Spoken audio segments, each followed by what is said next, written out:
Alrighty, good morning, everybody.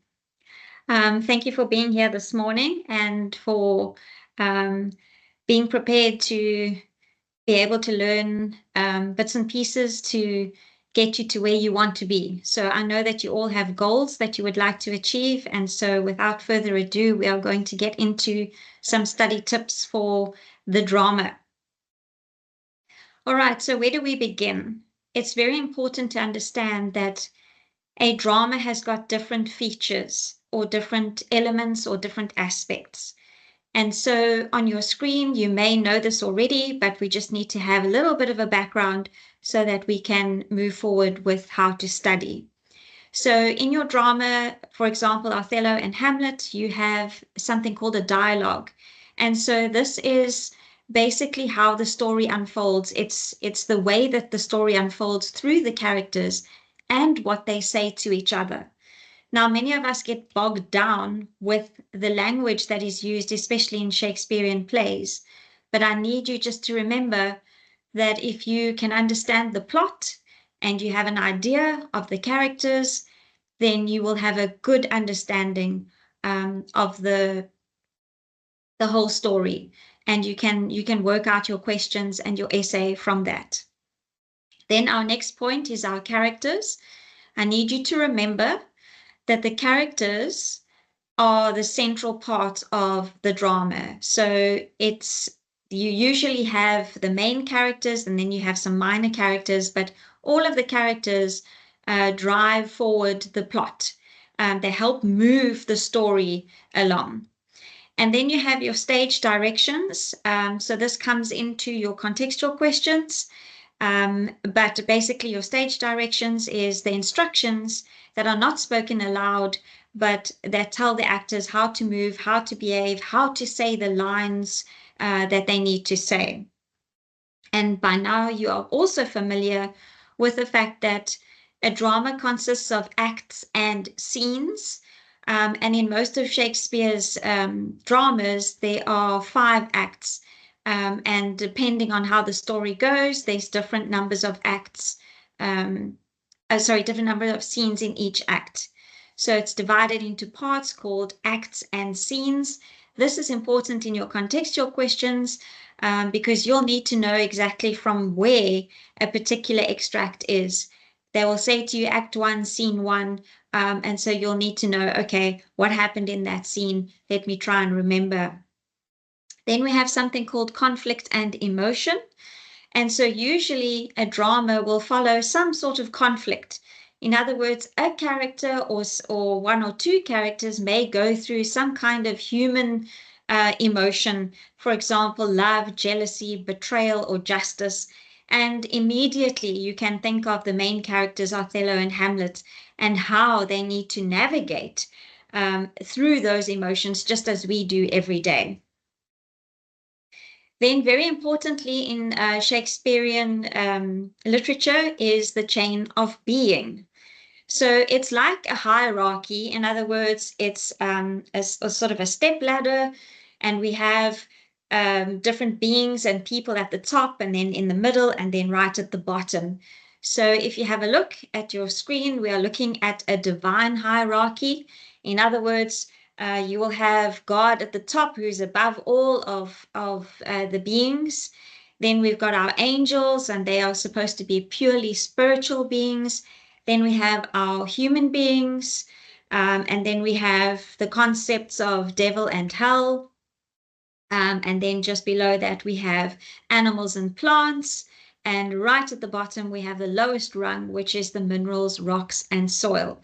And so the reason why we are going through this morning, learners, is because it's important to understand where our characters fit in terms of the chain of being, and how, if they do anything outside of that chain of command, it does disrupt the rest of the environment or the atmosphere around them.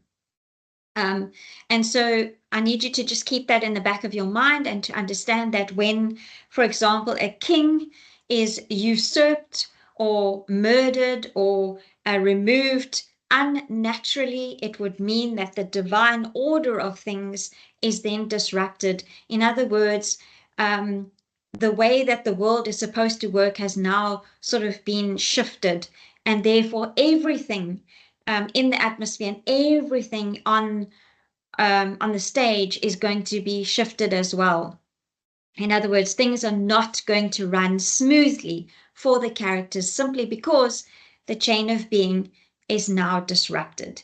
So just keep that in the back of your mind.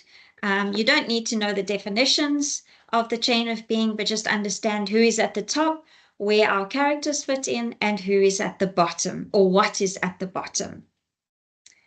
All right, this is the most exciting part of the presentation. It is really just giving you some tips on how to study for your paper 2. I know that you have been studying throughout the year and you've tried different methods.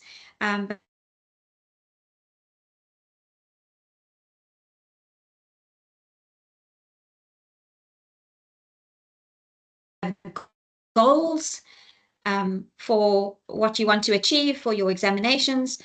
So maybe you want to just jot those goals down and let's see if you can achieve them by the end of the year.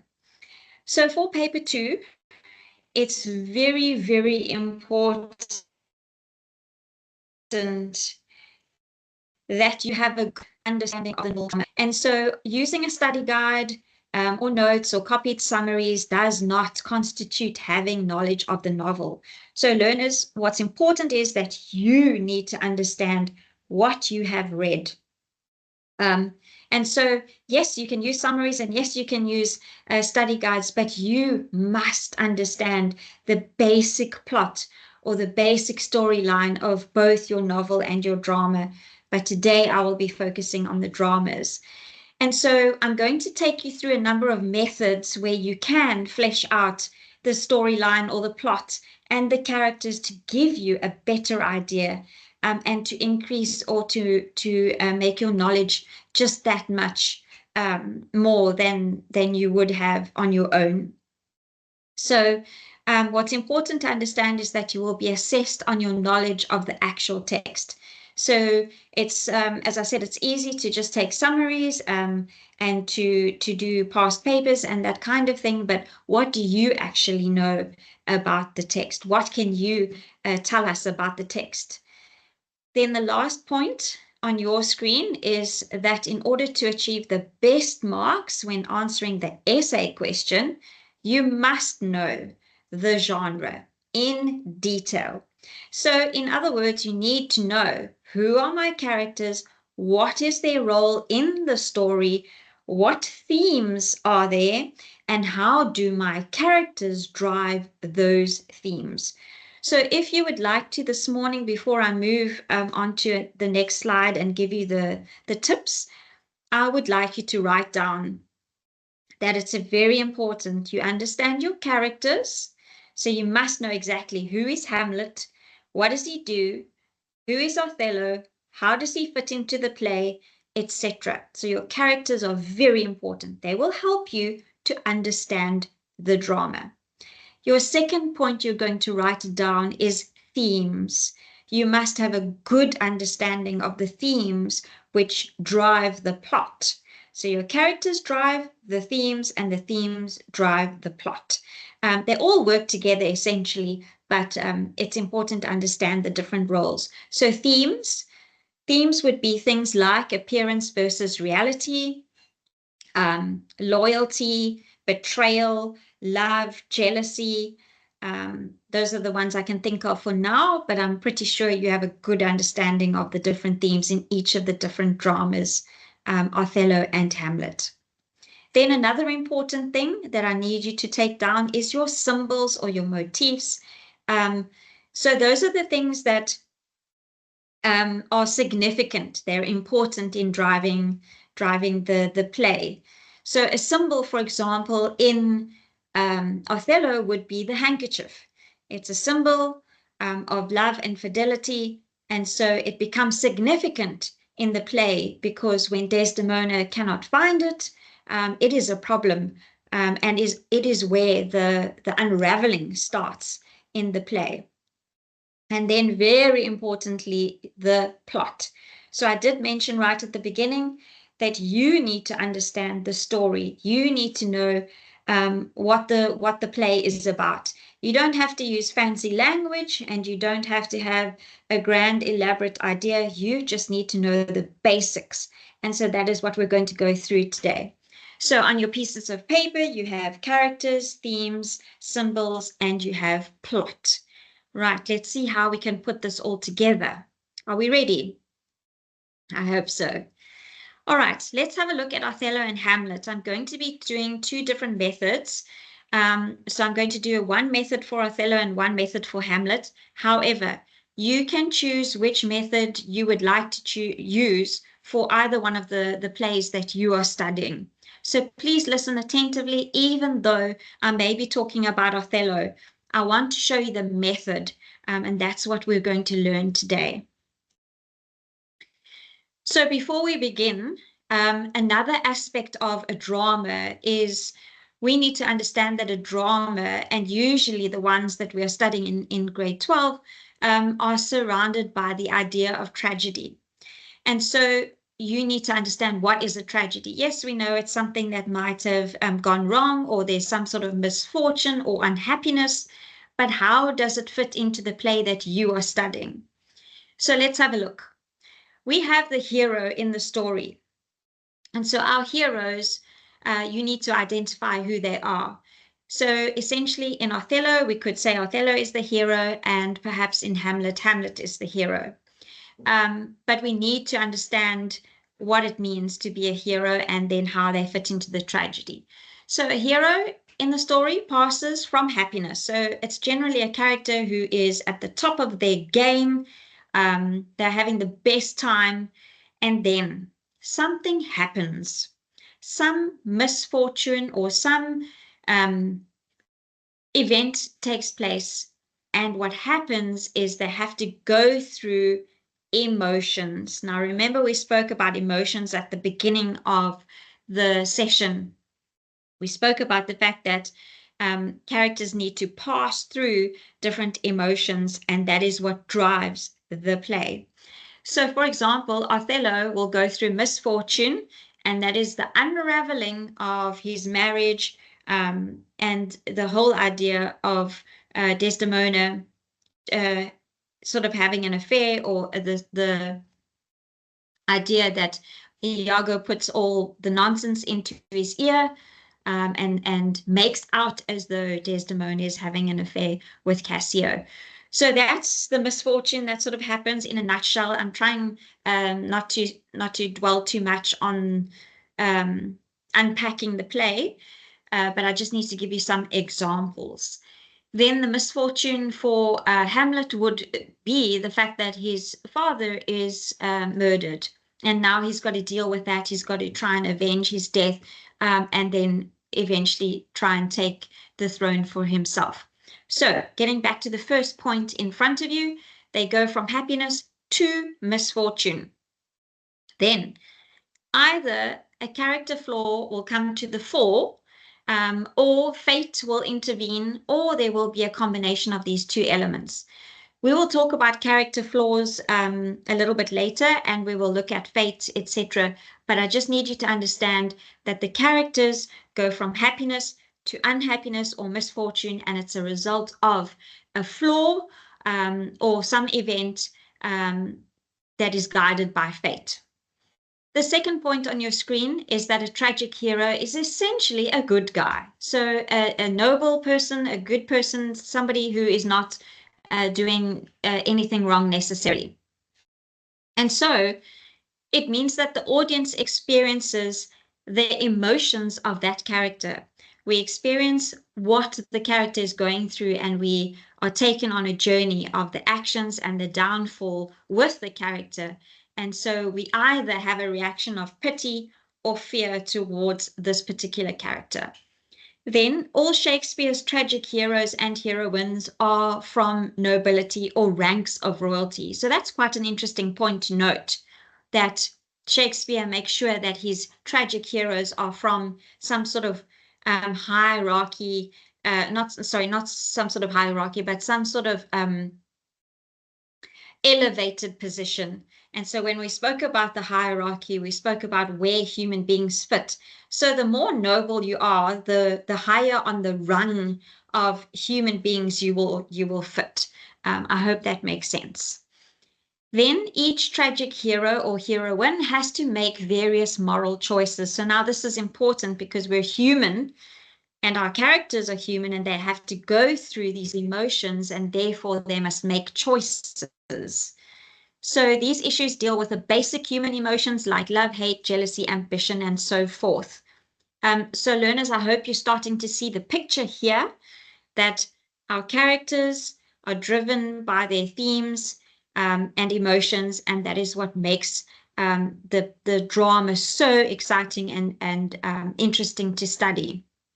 So I hope you are awakened to the fact that you are being exposed to some great literature and that you are going to do well in this paper. You're going to become excited by what we're doing today. Alrighty, let's continue. So these choices and actions of the tragic hero help to determine his or her fate. So in other words, whatever the characters decide to do, the choices they make, it will determine where they land up in terms of the play. Okay, let's have a look at our study methods. We have something called a character mind map. And so learners, I'm going to ask you to write this down. So you're going to have, or you can have a look at the slides. I'm not sure what you have in front of you. I know that when I write something down in my own handwriting, it just becomes that much more clearer to me. In other words, it's better than just reading something off a page. So a character mind map is something that may be useful, and I will show you an example shortly. So what you're going to do, let me just skip to that slide so I can show you. So this is a character mind map. What you do is you put the main character in the middle, and so you will see I've used Othello. I know that it's not very big on your screens or in front of you, but I think you will be able to just get the idea. So when you're doing a character mind map, you're going to put the main character in the middle. Then you're going to put the other characters around the main character, and you're going to link them to the main character. In other words, you're going to show how they are, what kind of relationship they have. So for example, Desdemona, you will have a line that will say that they are married.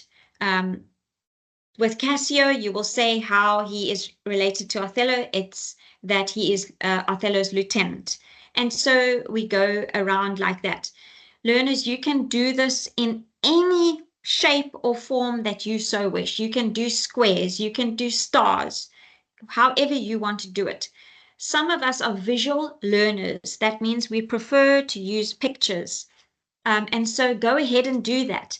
Take your characters, draw little pictures of them, or draw stars or circles or whatever you wish.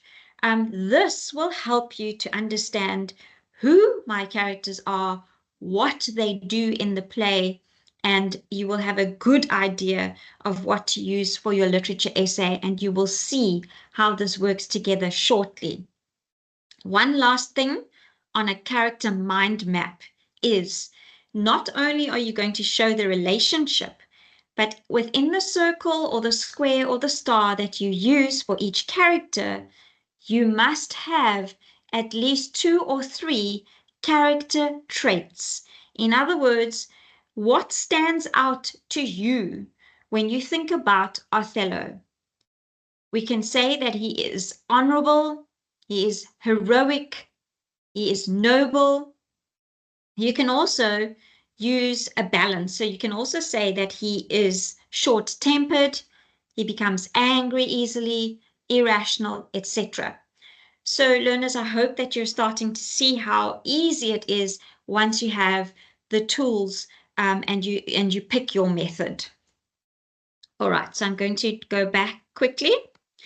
Then we have something called a timeline of events, where we take the play scene by scene. So I'm also going to show you that example shortly.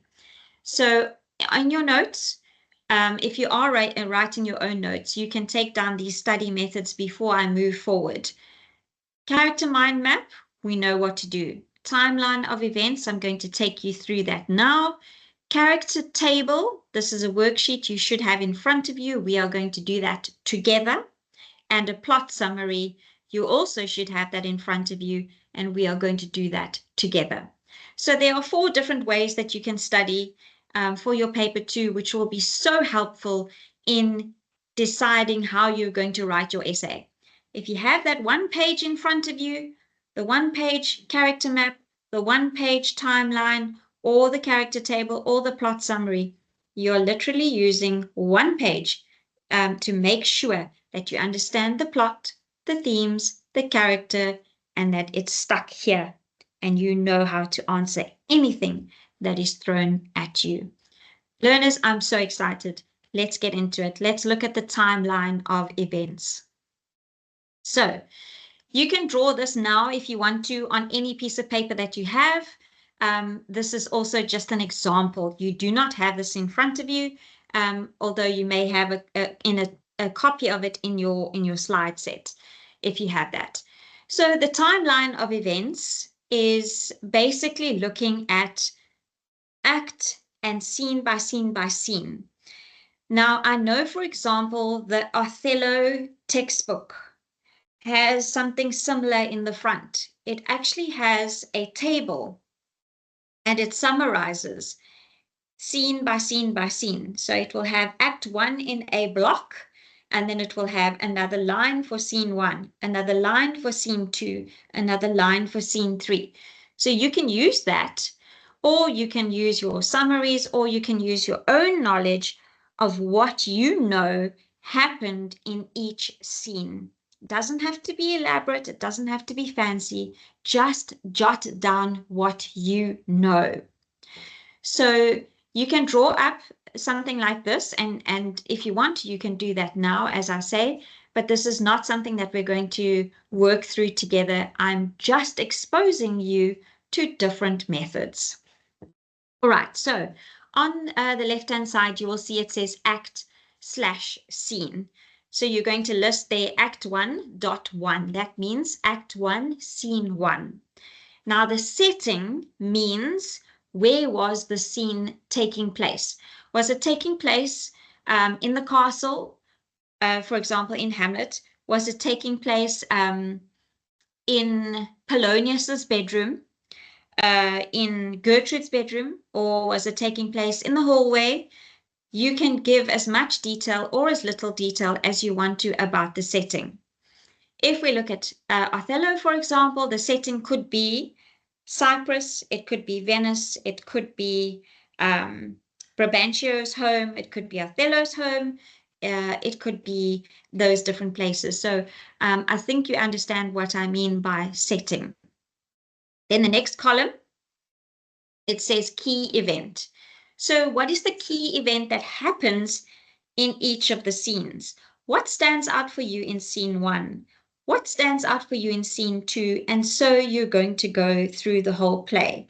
This is just a lovely way to highlight the key things that happen so that you have a reference in the back of your mind when you get to those contextual questions, for example, and it says Act 1, Scene 1, you'll know what happened there because you wrote it down.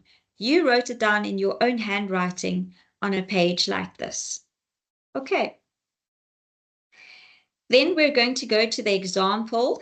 I'm going to work through the example with you now for the plot summary for Hamlet.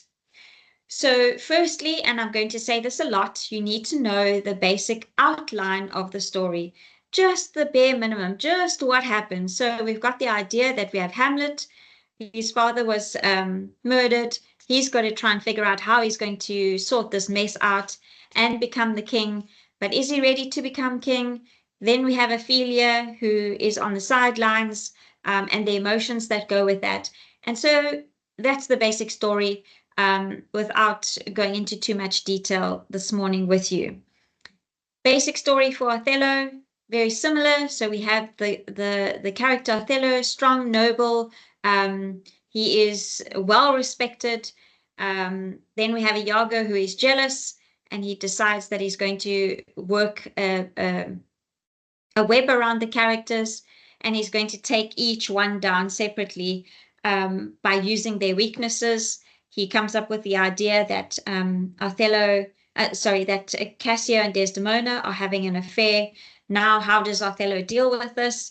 And that is the whole mess of the play.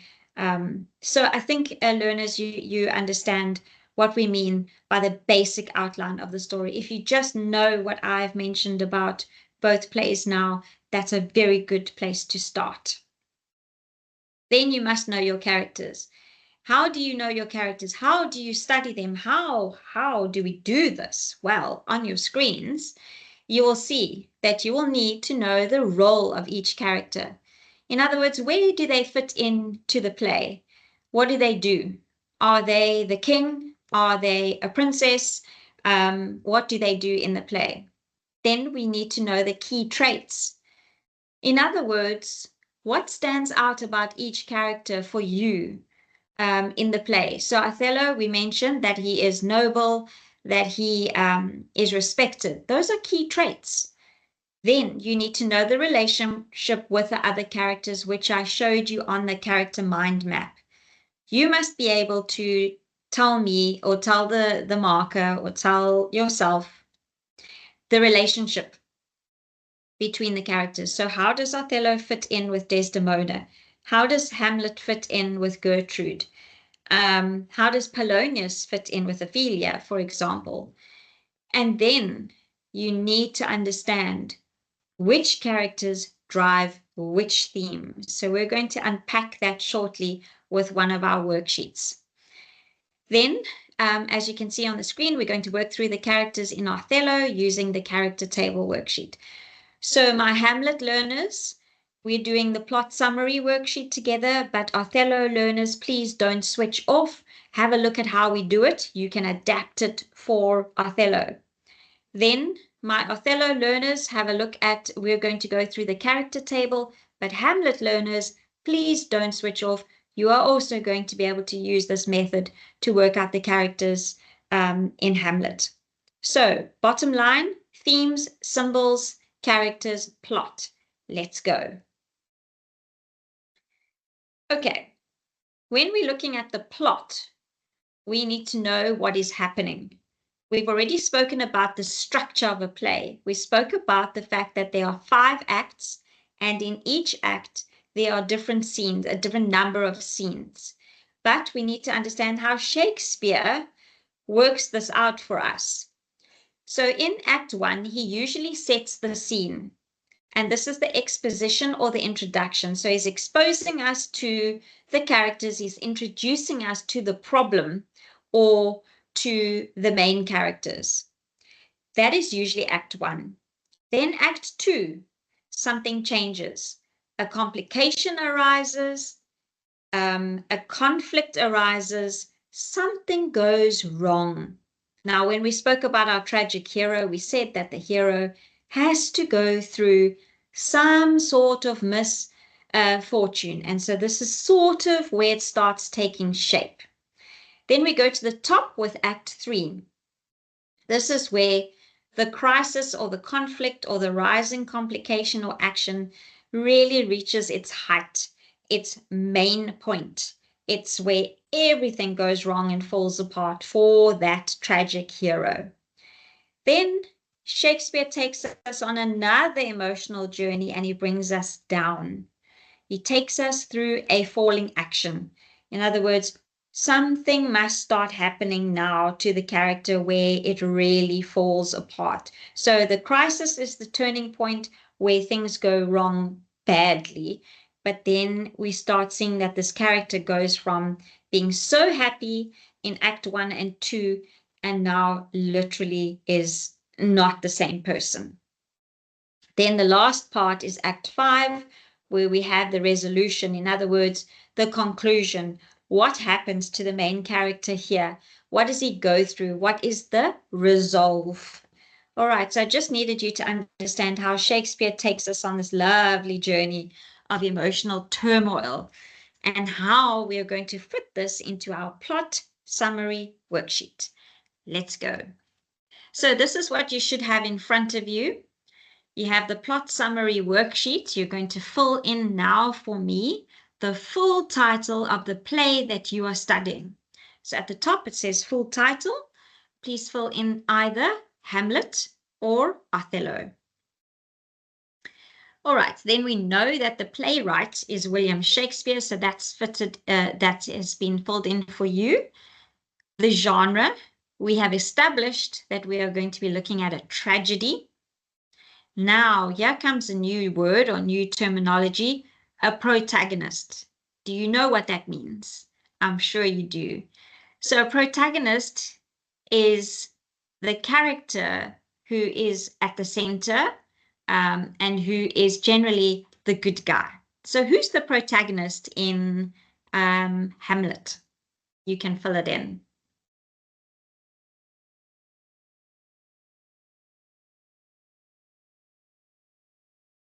All right. So the protagonist in Hamlet is going to be Hamlet, and in Othello it will be Othello. Right, so at the bottom of our emotional journey, we have the introduction. So we're going to fill in, I'm going to share my screen with you now, where we're going to fill in these blocks. So learners, you can adapt this page. So it's been printed for you, but you can adapt it to go across 2 pages if you want to. You can stick 2 folio pages together and you can draw up your own table and you can make it as big as you want to. Have fun with it, but understand where it all fits in. That is the point for today, is to make sure you understand your plot, your themes, your characters, and just pick a study method that suits you and that will help you to get to the next level and to achieve your goal, which we are so excited for you to do. Okay, so you'll see that we've got different blocks. So you've got Act 1 for your introduction. So it's really just a basic 1 or 2 lines of what happens at the beginning of the play. Then we go into the major conflict. Then we go into the rising action. Then we go into the point. Remember, I spoke about the top, the turning point, the height of everything. So that is the climax in Act 4. And then we've got the resolution right at the bottom, which is Act 5. All right, are you ready? Let's get into it. Okay, so your exposition or your introduction, we know that the former king of Denmark has died. So we're not exactly sure how. We do get the bits and pieces of information later, but this is the basics. So he's no longer alive, and the guards inform Prince Hamlet about the appearance of his father's ghost. That's important. Those are important points. There's no king, and there's a ghost who tells Hamlet about how his father died. Then it's important that you put it in your own words and that you put it in words that you understand. Because that's the point here today, learners. We are not looking at using fancy language or trying to complicate things. We are actually trying to simplify things so that you have the best understanding and you know yourself best. You know what you need to focus on. You know what you need to improve. So let's get you there. Right, so exposition or introduction. Former king, no longer alive. The ghost appears and tries to tell Hamlet about the poisoning of Claudius. Then we've got the conflict. So Hamlet now has to decide if he's going to avenge his father's death.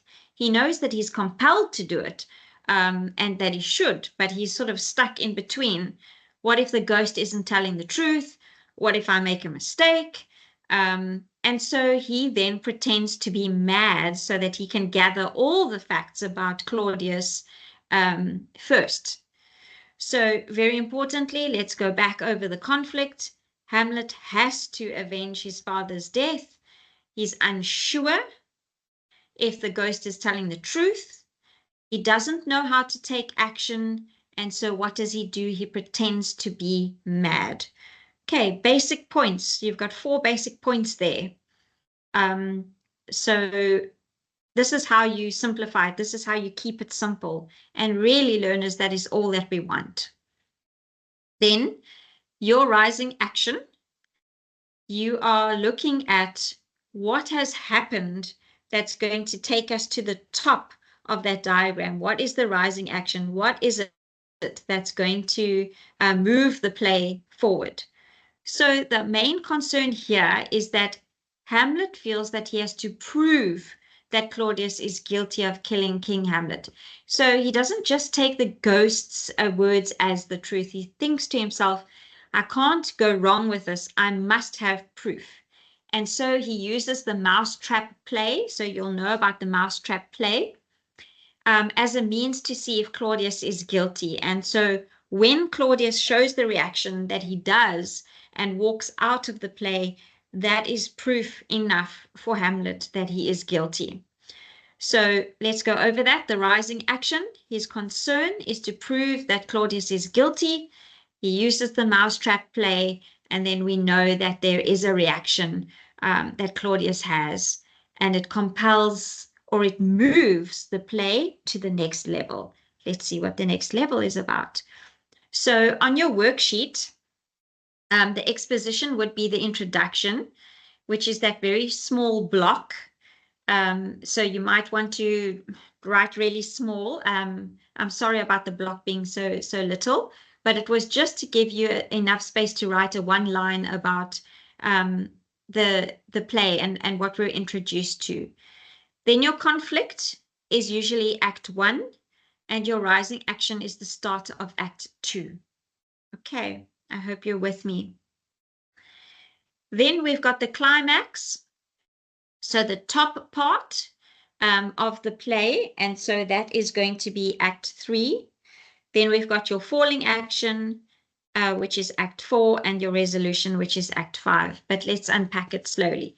So in Act 3, Hamlet confirms that Claudius is indeed guilty when he leaves the play just by his reaction. He feels uncomfortable and he leaves the room.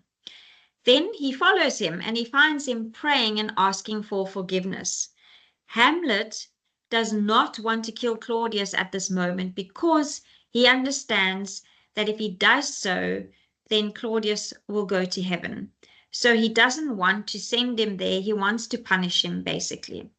So Hamlet decides to wait for another opportunity to kill Claudius. So what you need to understand in Act 3 is that we have confirmation that Claudius is guilty, that Hamlet wishes to kill him, but he doesn't because he's praying and asking for forgiveness.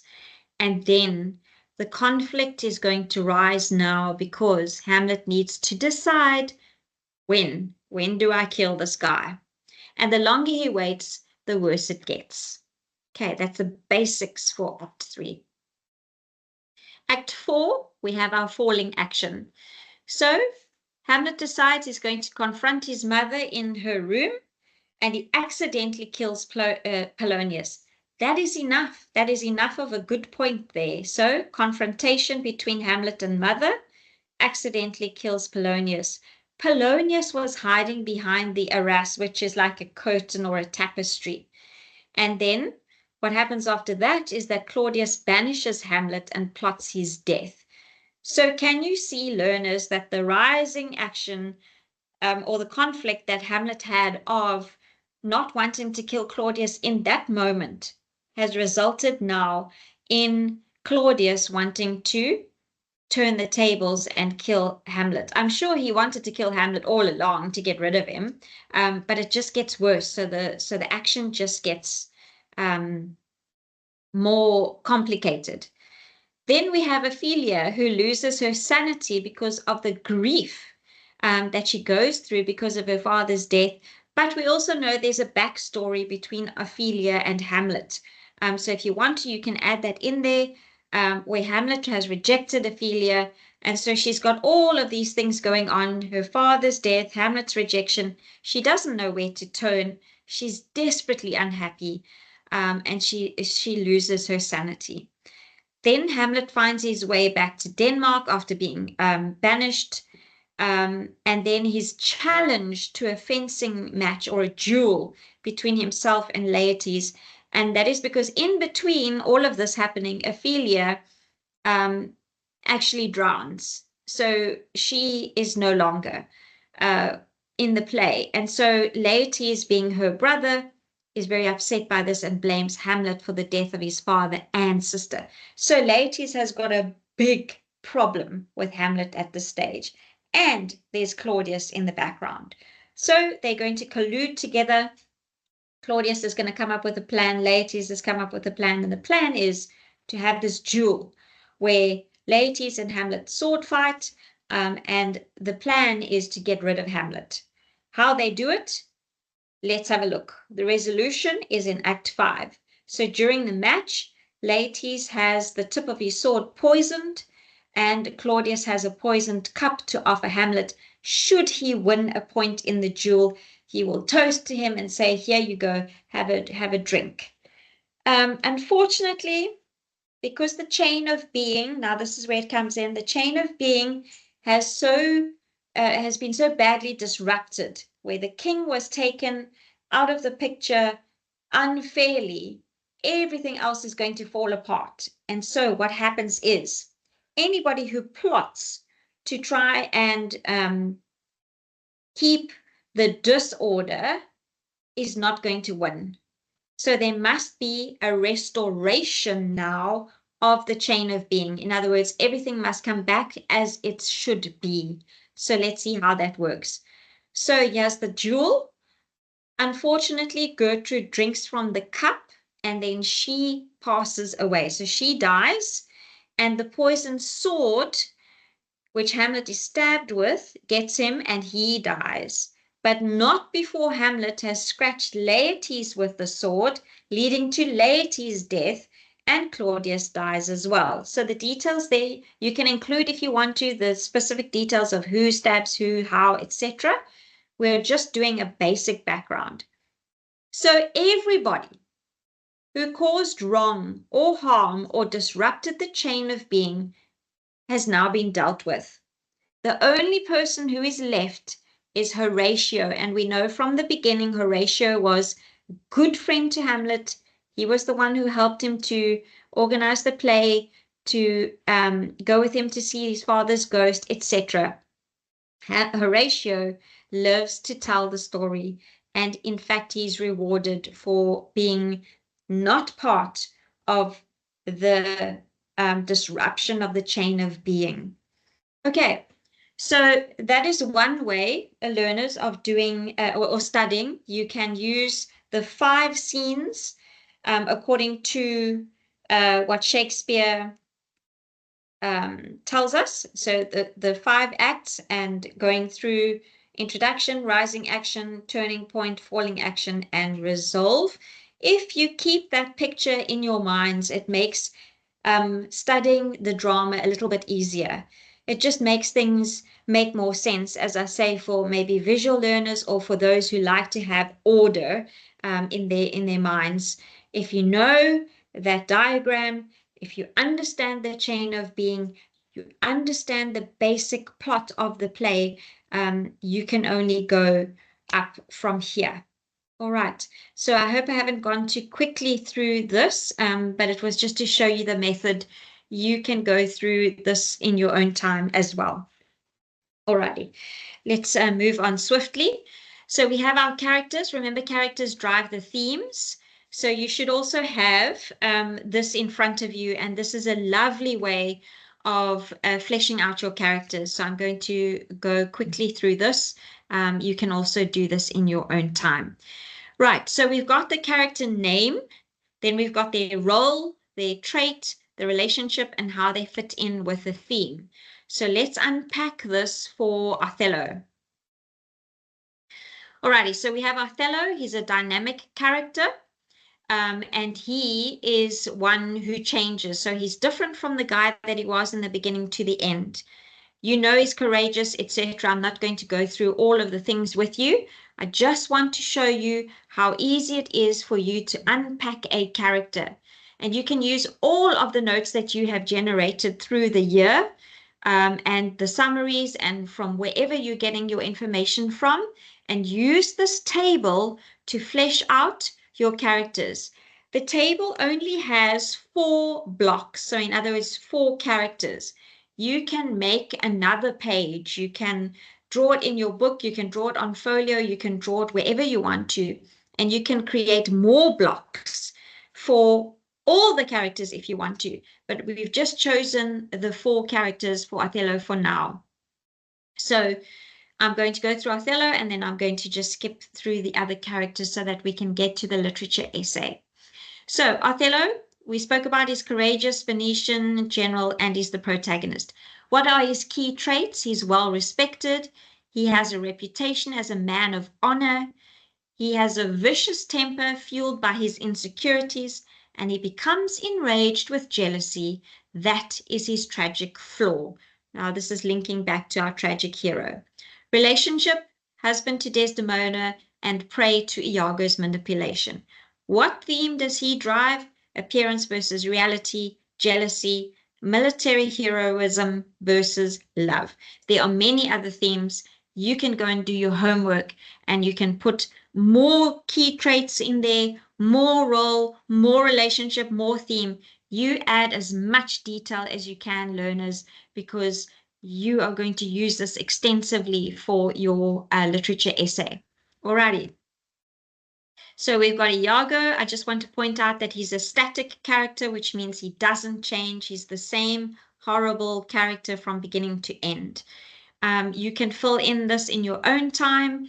I'm sorry that I'm moving along swiftly now, but I really want to give you some good tips for your essay. All right, so Iago, same story as Othello. We look at the role, the key traits, the relationship, the theme, etc. We've got Desdemona, also static. She doesn't change. She's Othello's wife, daughter of Brabantio, and so we go through the steps. Then we've got Cassio. And so let's get on to our literature essay. All right, learners. This is where you are going to score your marks. And this is where your mind is going to be blown today with the tips that you are going to get. Are you ready? Right, let's go. So I'm going to walk us through an essay question, but first of all, I want you to understand that there are a few points that we need to understand. And so the method to your essay question is very important. The method means that you need to work with taco, which is your introduction. You need to work with Texas, peel or peel as your body, and late as your conclusion. So the method is taco, Texas, and late. That's the method. By now, you should know what they stand for, but we will have a look at that in a minute. What I need you to write down on your page right now is the following. Your essay, your literature essay, must have 6 paragraphs. 6 paragraphs. That's it. You've got the formula now. Listen carefully. 6 paragraphs. 1, introduction. Then 4 body paragraphs. And then a conclusion. That's it. So write down. Must have 6 paragraphs. Your 1 is your introduction, which follows taco. Your body follows Texas or peel. And there's 4. And your conclusion follows late. I think you've got it. Then we need to unpack the question. Now I need you to listen very carefully. Both Othello and Hamlet learners, listen very carefully. When you unpack the question, if you are using the peel method, which I'm going to go through today, the first part of the topic will relate to the P and the E. So listen carefully. Unpack the question. First part of the question will relate to P and E. The second part will relate to E and L, or A and L, depending on which peel method you use. So this is what I mean. Let's read the topic together. In Othello, Desdemona and Amelia's innocence and naivety contribute to their fate. Whoa, how do I do this? Let's unpack it slowly. We have two character names, Desdemona and Amelia. Underline that, highlight it, circle it. You know that you're going to have to focus on those characters. Similarly, the essay topic for Hamlet refers to the female characters. So your female characters are going to be Gertrude and Ophelia. Right, next part of the question is innocence and naivety as well as fate. So I'm going to link Desdemona and Amelia to innocence and naivety, and then I'm going to link fate by itself. So that is what I mean by two aspects. The P and the E will go with Amelia and innocence and naivety. Fate will go with E and L. Okay, let's do it. So in your planning, this is important. So we need to understand the method that we're using. We need to unpack the question. We need to have planning. There is a block on the rubric for planning, so we must look at that.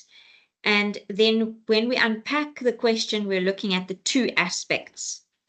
Right, so Desdemona and Amelia, we're looking at innocence and naivety and the connection to fate. So the themes we're looking at is innocence and naivety. The characters, Desdemona and Amelia, and the format will be, I need to discuss the extent. So learners, in a nutshell, unpacking, highlighting, and making sure you're covering everything in every paragraph. This is what we mean. In front of you, you should have the Peel Method worksheet.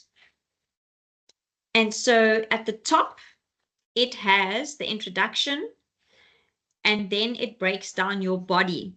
Now you'll notice that the body has got paragraph 1, 2, 3, and 4. Remember I said there's 4 body paragraphs. And you're going to break it down using the Peel method of point, explanation, evidence, or example, or argument, and then you're going to link it back. So if you can use this worksheet in your minds and unpack the question, it's that simple. This is your essay. You have 4 points which make up 4 paragraphs, which must link back to the question. And how you test that is you read your paragraph and you're going to see, did I answer the question? And if you didn't, what can you add to answer the question? And so learners, this is going to take you from one category on the rubric to the next one. In other words, if you've always been sitting in moderate, you can now get to skillful just by following this method. All right. So we must answer the question. Desdemona and Amelia. Innocence, naivety, and how it contributes to fate. So I'm not going to go through this unpacking.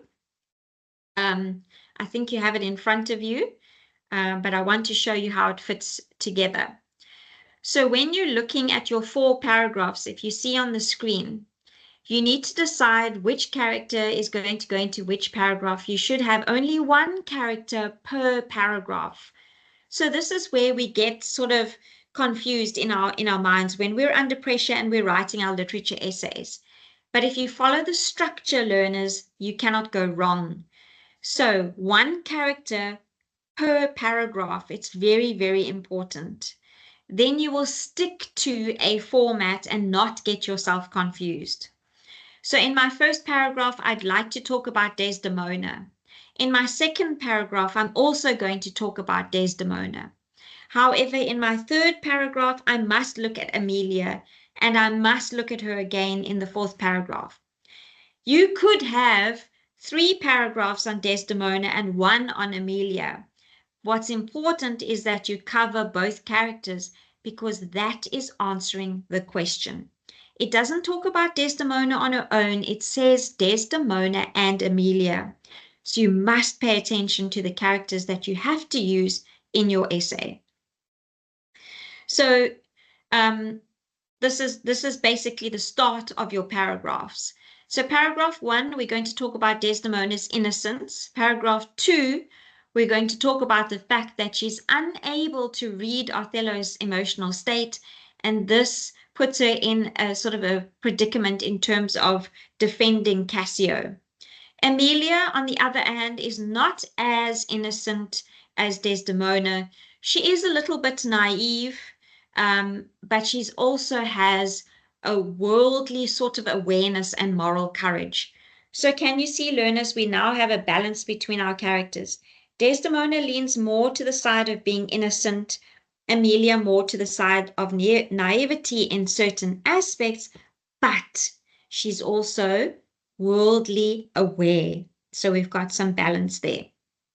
At the bottom of your screen, you could have a fifth paragraph where you talk about the patriarchal oppression and male villainy. However, my recipe is 6 paragraphs, introduction, 4 body, and a conclusion. So you do not need to have that last paragraph. It's just a bonus. So 4 paragraphs means 4 points. We've already discussed that we're going to look at the characters and how we're going to look at them. 2 for Desdemona, 2 for Emilia. And so we're just unpacking the points that were on your screen previously. I've just put it into a table for you. Now, how do we start our introduction? Very important, we must use taco. Taco refers to the author. So in other words, let's go. The T is the title. You must mention the title. And when you mention the title, you must underline it. It's very important. Then A is going to be for your author. So it's going to be Shakespeare. And then K is for your keywords. And O is for the outline. So you're going to take the question and you're going to paraphrase it into your introduction. So let's have a look how we do it. Desdemona's innocent trust in others' goodness blinds her to Iago's manipulation and Othello's growing jealousy. Emilia's naive loyalty to her husband enables Iago's schemes while preventing her from recognizing his true nature. However, both women also demonstrate moments of awareness and resistance that challenge the notion of complete naivety. While innocence and naivety partially contribute to their tragic ends, patriarchal oppression and male villainy bear greater responsibility for their fate. So this is very wordy, but it just gives you an idea of how you can write your introduction. Most importantly is just to follow Taco. We don't need any flowers or frilly language. You just need to follow Taco. Then your Peel method, which the worksheet follows, is your point, your evidence, your explanation, your argument, and your link. So this is how you're going to structure it. I'm only going to go through one because our time is almost up, and I just want to recap on the points for a literature essay very quickly. So your main point, you're going to mention what Desdemona does. She's innocent.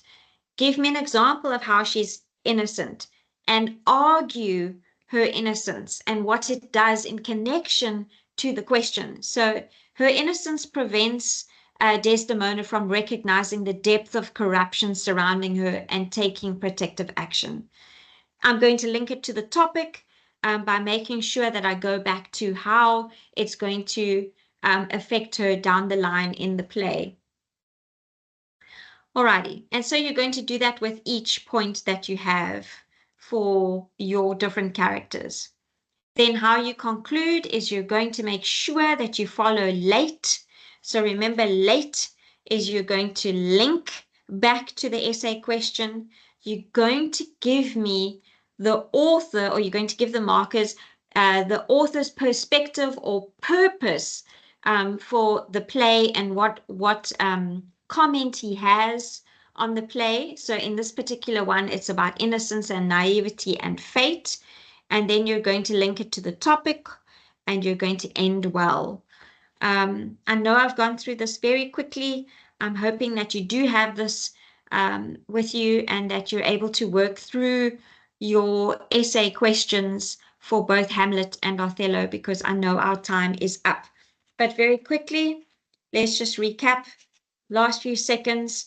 Method is important. Learners, please follow the method of taco, peel, and late. If you do that, you will be on the rubric and you will be able to score your marks if you mention in the paragraphs every time answering the question. So in other words, must have a method. You must answer the essay question in every paragraph. So check yourself. You must have a conclusion. Very important to round up and link back and end well. It's no point in starting an essay well and then you don't finish well. Then unpack the question. Remember, the first two aspects of the question will be relating to P and E. The second part will be A and L. So have a look for the two aspects in every single question. Look at past papers and see if you can circle and identify the two aspects. Every paragraph must answer the question. I've spoken about that. You must have evidence from the play, very important. You must use formal register and plan. Have 4 points, link them to characters, link them to themes, link them to the topic, provide evidence, and you're A for away. Thank you very much for being so attentive in this session. I really hope that you take away from the worksheets and that you go and work now in the holiday on planning an essay and using one of the study methods that you were exposed to today if you haven't already done something like that. I wish you well for the second session. It has been amazing to be with you this morning. Thank you so much, Miss Minnie. And now we're going to take, as Miss Ittinger joins us for the second part of the session. Great, thank you so much, ma'am. And good morning to the educators and more importantly to the grade 12s. Well done for coming in today and for joining this session. And I hope that it will be fruitful, that you will learn something. I'm just going to share my screen so that we can jump right in and not lose any time. So hopefully you should now see what I'm seeing, which is just a slide that says paper 2 section B, the novel Dorian Gray or Life of Pi. So we are going to look at how to answer contextual questions specifically on these two novels. I must confess, I teach Life of Pi, and so I don't know Dorian Gray as well as I know Life of Pi, but I will hopefully get us through some Dorian Gray stuff as well so that we don't disadvantage some of the learners. So the first thing we're going to have a look at is how to study. So we're going to spend 20 minutes just looking at how you can actually prepare for your section B and your novel questions. And then we're going to spend some time going through some past papers, looking at how we can answer those questions so that you can apply everything that you have studied. So there are many methods that you can use to study. I happen to be a mind map girl. I love mind maps. Mind maps got me through matric. So I thought I would go with the thing that works best for me. But please know that this isn't the only method that you can use, and hopefully your teachers have taught you some methods this year, and as you've been preparing, you've tried some different things, and we can see how this method works for you.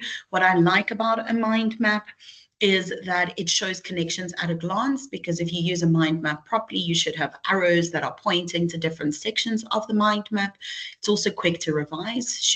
You should be able to, in theory, get a chapter, 2, 3 chapters onto one mind map, and it helps you to think critically because you can see the different connections. I also like to say to my learners that a mind map works the way our minds work. It's why it's called a mind map, because our minds don't work in structured little lists as much as I think often we think that's how we think. We don't. Our mind jumps all over the place. It makes connections.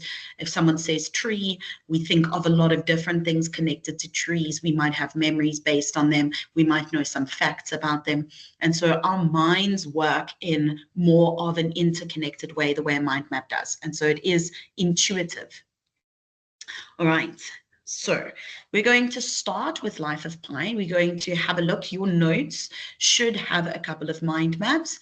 I filled in the first one for you. We will have a look at the second one together. And then you've just got some templates that you can use to fill in your own time when you are studying.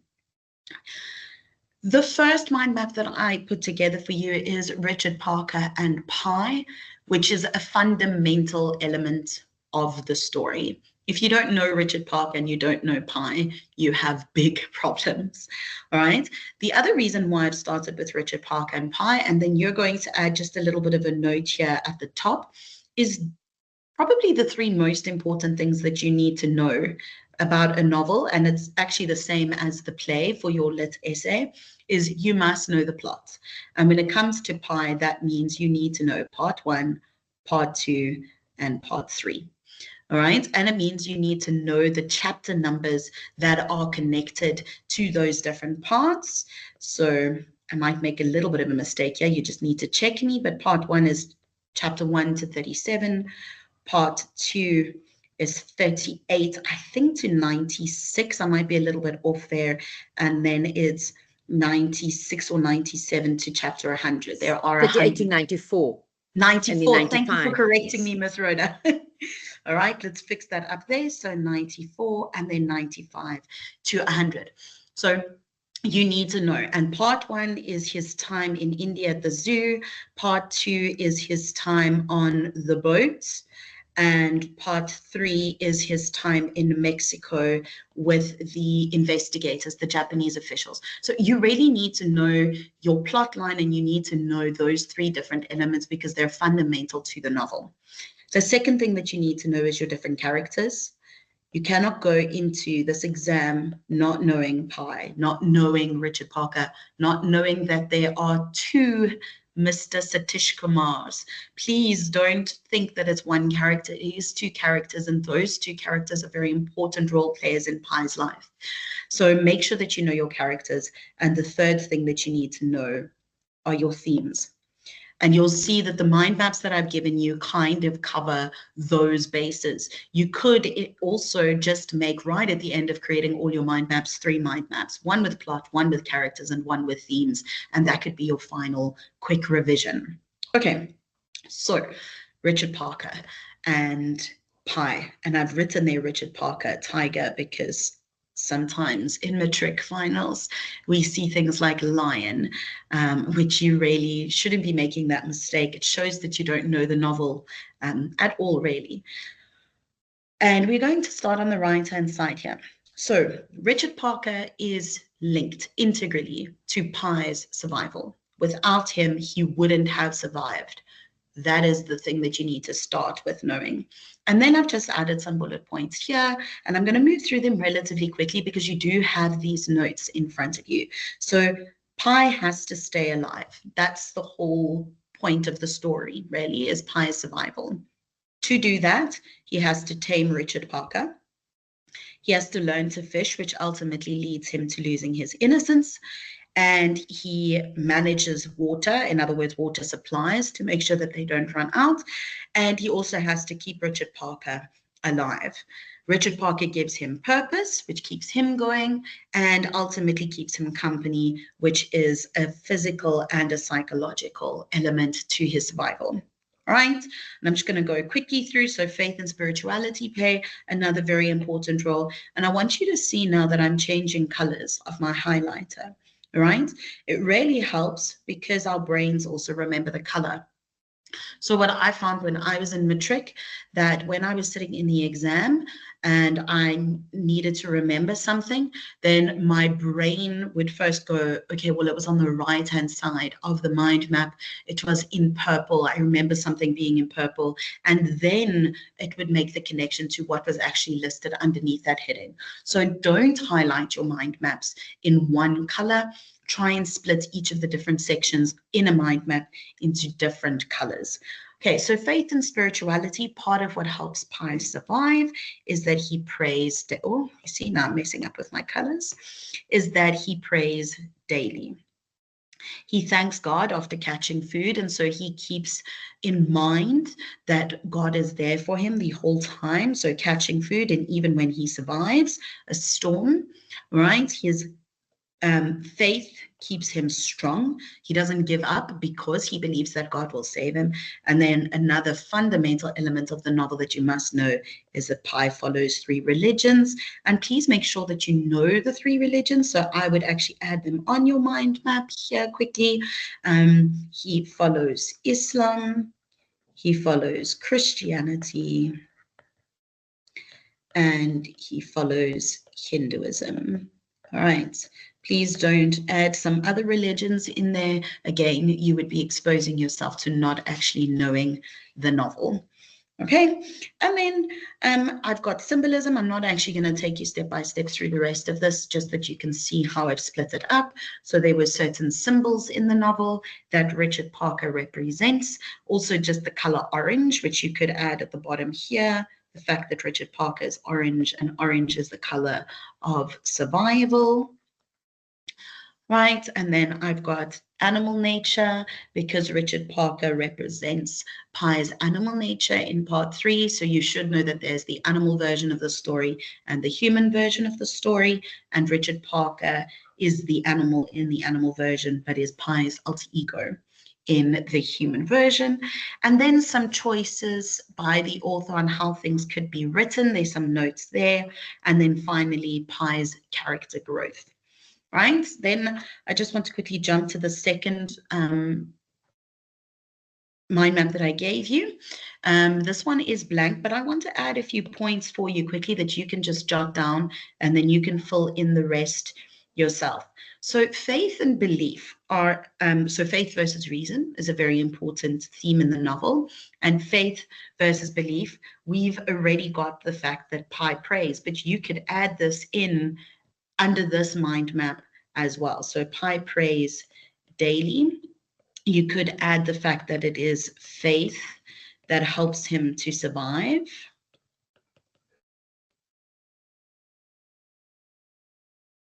You could have, again, the listing of the 3 religions, so Hinduism, Islam, and Christianity.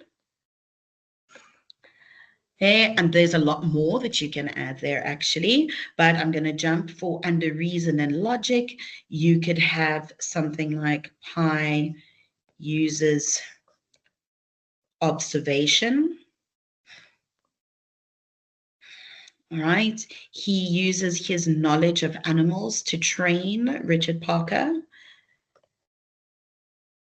And this is something very important that he learned in part 1.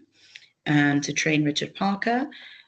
I also want to just use this as a jumping board quickly to say that everything Pi learns in part 1 is what helps him to survive in part 2. And this is a very important part of the novel, is to understand that the things that he learned as a child, things like how to swim from Mamaji, how to train animals, understanding that animals have certain needs, which he learned from the zoo. It is only because of that that he was actually able to survive at sea.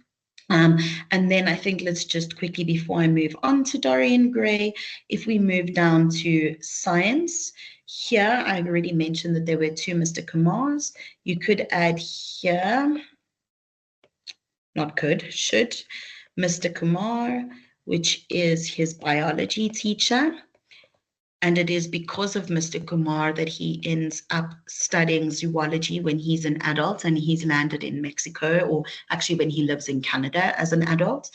And then under Islam, you can have the other Mr. Kumar, and should have the other Mr. Kumar, who was the either a Sufi or a Muslim mystic, or more commonly known as the baker.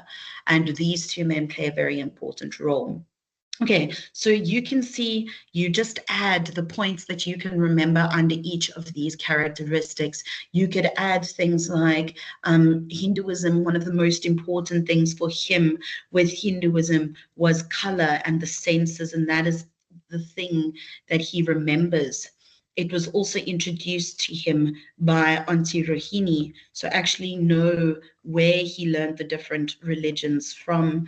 Right, we've already got that Islam is through Mr. Kumar. Christianity was through Father Martin in his holiday at on his holiday in Munnar. So to make sure that you just go read through the novel, go through your summaries, and then add things at these different points. And then I've given you a couple of other mind maps. So there's a complete one, which I will send to your educators, but I do think that it's actually far more important for you to work through it yourself. And then I've given you some blank ones. So the idea of survival and sea, the idea of storytelling and the truth, and then character growth. Grade 12s, this isn't an exhaustive list. There are other ones that you can make. Like I said, you could do one just for characters.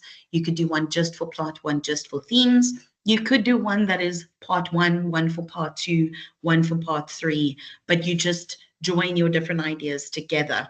And you can see I've drawn, I gave you images there, but I used to draw little symbols and silly little drawings on my mind maps as well, so that I involved more of my senses in the studying process. All right, before I run out of time for the study techniques, I'm going to jump to the picture of Dorian Gray. All right, so the first mind map that I have here is Dorian Gray and Lord Henry. Again, these are probably, obviously Dorian Gray is the titular character, so he's the protagonist. You have to have a mind map on him, but I've included Lord Henry here because Lord Henry plays a major influence on Dorian Gray and who he becomes.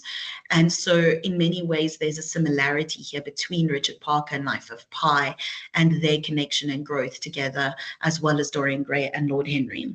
Okay, then if we zoom in, so the influence of Lord Henry, and if you know the novel, which you should know if you've studied it, you would hopefully understand that this image is to do with enjoyment and the seeking of pleasure, which is exactly what the novel is based on, hedonism and that pursuit of pleasure. And so I just pause a second. When's the next English one? On Thursday, ma'am. And what is that? That's going to be paper 3 and paper 1. Paper 3. Yes. Sorry, grade 12.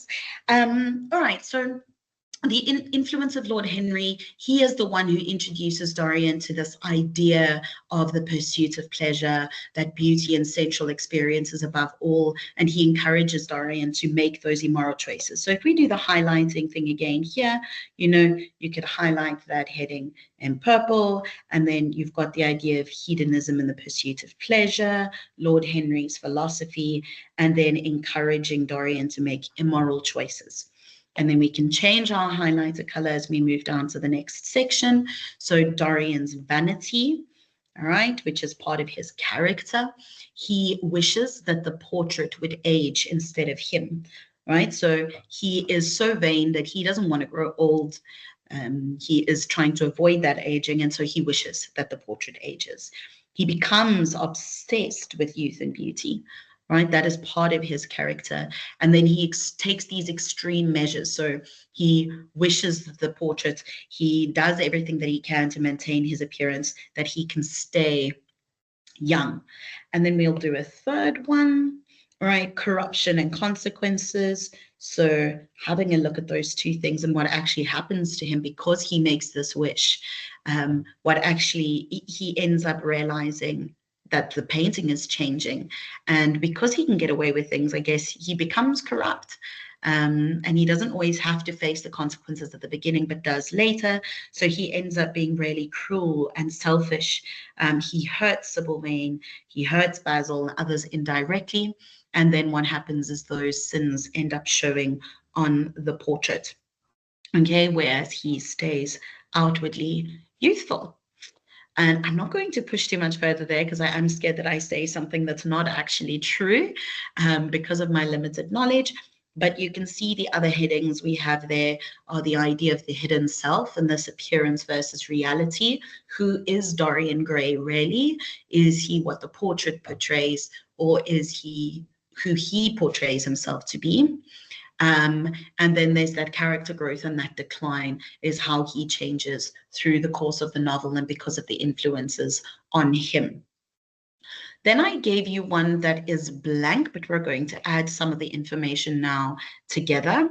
So morality versus hedonism is one of the themes of the novel. It's one of the things that really gets explored, is at what point you draw the line between what's moral and right versus the pursuit of pleasure and enjoying life. And this is influenced by Lord Henry's life philosophy. And again, you should be seeing that what I'm actually doing here is a repetition. This is something that we said on the previous slide, but if you do your mind maps correctly, they should be repetition, and then you would be able to see how certain elements cross different sections of the novel, that a novel doesn't work in isolation. The different themes don't work in isolation. The idea of morality and the idea of hedonism are actually linked. In Life of Pi, the idea of loss of innocence and the idea of survival are linked. And so you shouldn't be looking at each of the things on their own, but instead the connections between them. Okay, and then we could also add under hedonism is the pursuit of beauty and art and sensual experiences, which is actually the definition of hedonism, and that this pursuit is without moral restraints. So it's actually not considering what morals can or how morals should guide us. So without moral restraint. Right, and then obviously linked to that, like I've already mentioned, or as I've already mentioned, is moral awareness and consciousness. And then I just want to again remind you that you should be working in different colors. So you could do hedonism, pleasure, Lord Henry, beauty, art, sensual experiences, and then we can move to a different color for moral awareness and consciousness. And here you could add that he does sometimes experience guilt. And this is important because as someone who's going through this journey of the pursuit of pleasure, the fact that he sometimes experiences guilt is part of his character development. So he sometimes experiences guilt after Sybil Vane's death. So you can actually add that, and you can just draw a little bit of an arrow. Sybil Vane's death. All right, so the fact that he feels guilt there shows that there is still some sort of humanity left in him. The fact that he tries to hide the portrait also shows that he's not proud of his actions, so tries to hide portrait. All right, and then you can fill in maybe with your teacher's assistants under conflict and consequences. I've also forgot to remove this one, but under symbolism, the portrait is obviously the most important symbol in the novel, but it is a symbol of decay. And then I've still got morality versus, no, that's sorry, the complete one. Then I included a character growth one for you, and I included corruption and consequences, as well as influence in relationships. All right. Okay, now moving on to actually answering questions for your papers. The most important thing, so you need to know your levels. And when I say levels, I mean that the questions are set on 5 different levels, which I hope you've managed to go through this year with your educators. All right, and I know I've definitely mentioned them when I've done my other tutoring sessions. So there are 5 levels, but the first 2 are grouped together. So level 1 and level 2 is inference. Sorry, I'm lying to you. That's level 3. So it is literal and it is reorganization. And one of the easiest ways to remember this is that everything to answer level 1 and 2, the answer is here. And what I mean by here is directly in the text. So this is normally paraphrasing the question, paraphrasing the line reference that we give to you, or really just mentioning something that happened in the novel to show that you do actually know the text. Then your level 3, this is inference. And to infer means to make an assumption. It means to look at the clues that are given to you. So when you see or hear the word clues, you should know there is something hidden. So the answer is hidden in the text. We give you clues, or the writer gives you clues, and you have to put those clues together to determine something. And this is normally where you determine someone's attitude, someone's mood, their tone. The text doesn't actually tell you what their mood is, but you look at the clues from the text and you decide what their mood is. And grade 12s, most questions include both of these levels. So there will be one part of your answer that must be straight from the text, and one part of your answer where you provide some sort of conclusion that you've come to because of the hidden information. So most questions, especially if they're a 2-mark question, 2 or 3 marks, will include one level and one level, which means when you're answering your questions, it's very important to make sure that you first include something from the passage or from the text as a whole,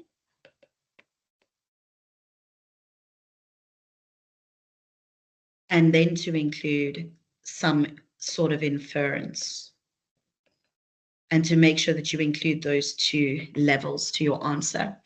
All right, and then the third level, which only 20% of your paper will be the third, it's actually level 4 and 5 questions. And these are either appreciation, so evaluation is level 4, evaluate, and level 5 is appreciate. And this is really that ultimate, if you know a novel inside out, back to front, then you can appreciate it. You can truly evaluate the quality of that novel. And these questions are the ones that say critically discuss, or they will say comment. This is actually on a mind map that I've given to you, but as you can see, I need to write while I'm teaching. They will also say comment, or sometimes they will say significance or effectiveness. So discuss the effectiveness. And that is you evaluating the quality of the text that you have been given, to assess the quality of the novel as a whole. And if you see these words in your question, then you know you now need to add a final level, and this is head/heart. In other words, it's where you're going to give a final critical comment. You're going to give your own criticism, and criticism doesn't mean bad. It just means that you're providing a judgment call on the novel, on the section that you've been given, on the conclusion, on the words that the character has used. And you are going to then say, this emphasizes just how devastated Pi is by his actions, or this illustrates that Dorian does have some level of guilt and is still wrestling with his morals. Okay. Then know the question words, which we're going to do in the next slide. Make sure that you know the story. This is plot, like I already mentioned. Make sure that you know the characters, and make sure that you know the themes. All right, before we actually jump into answering some questions, here are probably the most common question words that you will find. These are not the only question words that you would find grade 12s. So you do need to actually look at past papers and see if there's some things that you can add to this mind map. There is still some place to add around it. But we're going to quickly work through these because if you don't know the question words, you won't be able to answer the questions. So I am going to work through this whole mind map, and I'm going to give myself sort of 10 minutes to work through it, and then we will actually engage with a past paper. So this is a very common question, to place the extract in context. And this is testing, do you know the story well enough to know how we got from point A to point B to point C? How did we get to this point? What had to happen for this thing to happen? And they must be connected, grade 12s. You cannot talk about something that just happened before without showing the connection. All right, so how did we get to this point? What had to happen for this point to happen? And it helps to know that you've got to explain 3 things. So this happened, which led to this, which led to this, and this is how we got here. So how did Dorian Gray get to the point that he wished that his portrait would get old? How did Pi get to the point that he ended up having to kill a fish? Is you need to actually think very carefully about how the different steps. Sometimes I say to my learners that it's like stepping stones. All right. How did I get from this side to that side? And I had to jump from there to there to there. And that's how I got at the end point. So that's C, that's A. How did I get there? Clearly don't know my alphabet very well. All right. And then don't go too far back. You shouldn't be mentioning things right at the beginning of the novel if it's not directly linked to the moment in the extract. In other words, if it is something about Pi on the ship, you're not necessarily going to have to go all the way back to the zoo. You need to think directly. What 3 things happened? Okay, and then chapter references. So don't go too far back. Chapter references really help you. That's why I gave you that guidance at the beginning of part 1, part 2, part 3. I'm afraid I don't know if there's a similar thing that can happen with Dorian Gray. Your educators will know that. But use those chapter references when you are given the extract to tell you where in the novel you should be looking. Okay, then we've got account for, and a lot of learners really struggle with this question because they don't actually know what it means. It's very simple. It means give a reason. Tell the marker why. So if I had to ask you to account for this tutoring session, then our reason, so why are we having a tutoring session? Well, because we've just written prelims, some of us might still need to improve on our marks, and finals are just around the corner. So we're having a tutoring session to assist the learners to improve their marks. I've given a reason why, I've discussed it, I've solidly justified the reasons for this tutoring session. So when you get an account for question, just ask yourself, why did this happen? Okay, and then if we move on to questions about mood. So if you're ever asked about mood, you need to ask yourself, what is the vibe, the aura, the atmosphere created by the text? In other words, the mood is related to the reader. It's about the audience. But grade 12s, you need to be very careful here. You need to be logical.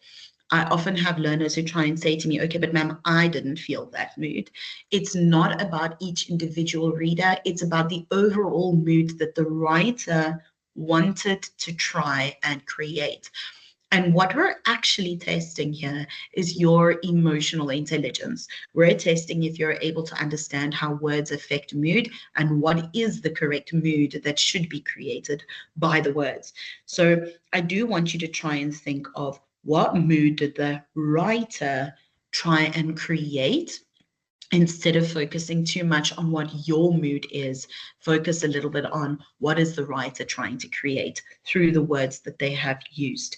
Okay, and just so that you know, mood is created by diction, which isn't a word that should be new to you.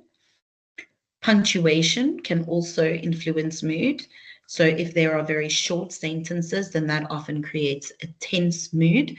And the imagery that is used can also influence the mood. So make sure that when you're answering a mood question, that you discuss one of those 3 things to justify your answer and your choice in which mood you have chosen. Right, then explain what these lines reveal. That is also a very common question. And reveal means show. Also, we're guiding you. We say these lines, and normally before this question, you will have a refer to, and you will have a specific line reference. That means that your answer must come directly from that line reference. Okay, don't talk about elsewhere in the extract or in the novel unless the question says the novel as a whole. And so what you're looking for here is, what do the lines tell you? What extra information, what clues are the line giving you about someone's character, about the mood, about the theme, about the plot development, about the symbol, or about someone's feelings? There's so much that we can do here. with this question. It's why we use it so much, right? So what is hidden? Okay, there are clues, find them, and then explain what those clues are hinting at. Actually piece the clues together and explain to your marker what it is that they reveal. Then often a question will have something in the lines of refer to the novel as a whole. That means we're testing, do you know this extract and do you know how it fits as a puzzle piece into the entire puzzle of the novel? And so you need to make sure that you can show understanding of the novel as a whole. So you're going to show knowledge of the rest of the novel. You're going to go beyond the extract and you're going to explain the connections. So if it's a scene just about Pi catching a fish and we ask you to discuss its significance in the novel as a whole, is how does that moment with him catching a fish relate to his development as a whole? Then you could mention things about him being vegetarian, about him struggling to kill animals. If we think of Dorian Gray, if we look at the moment when he first hides the portrait, we could ask a question, how does this relate to the novel as a whole? And you could talk about the fact that he struggles with the battle between morality and hedonism, and him hiding. It shows that he's got a level of guilt. Right, and then comment on or critically discuss. So these are the higher order questions that we are asking. And when we ask these questions, it helps to make sure that you give a strong opinion, first of all, about the greater meaning or the impact of this line reference or this diction or this character description or whatever it is that we're referencing in the question. And it requires all the levels. So you're going to give level 1, something that's in the text. You're going to give level 3, something that you've inferred, some assumption that you've made. And then you're going to give a level 4 or 5, where you actually give some sort of judgment on whatever the question is asking about. So I've got you at step 1, what is the line telling you? Step 2, what can you assume? Step 3, a critical thought or judgment. And you really want to follow this formula when you're answering this type of questions. Okay, and then I've got a little bit of a tip here. Your last sentence will always be stronger if it starts with one of the following. And this line or extract or moment emphasizes, proves, shows just how. And then you would give your critical thought, just how much Dorian Gray is struggling with his identity and his morality. Or this extract proves just how challenging it is for Pi to let go of his innocence. Okay, and then discuss the irony is another very common question. Okay, so irony questions, you always want to have two opposites because irony is expectation versus reality. So we expect something and the reality is the complete opposite. And so you can use the sentence, the expectation is that Mrs. Hittinger's child would get a distinction for English because she is an English teacher, but the reality is that her child fails because he doesn't put in enough work. And I can say that because I don't have a child, and so I'm not throwing shade. All right, so the first part of your answer and the last part of your answer must be opposite. Otherwise, it's not irony. Okay, let's move on to discuss the extent to which. So extent is a question that often throws learners. It also throws learners in the essay topic. What it means is how much. Discuss the extent to which you are actually studying. Are you studying a lot? Are you studying a little? Are you studying somewhere in between?